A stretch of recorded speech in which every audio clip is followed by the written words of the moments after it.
OWASP WebGoat is a deliberately insecure web application created by OWASP to allow developers, testers, and other interested parties to research common security vulnerabilities.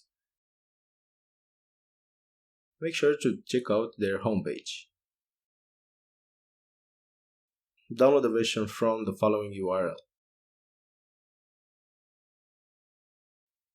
As previously mentioned, I'm going to run WebGoat by running the main jar. The additional jar, WebWolf, is needed only for certain attacks requiring client simulation, which is beyond the purpose of this course.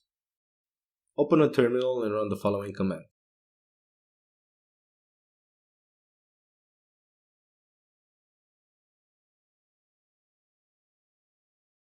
We can check that it works by running the following command. Make sure to replace the jar name if you use a different version.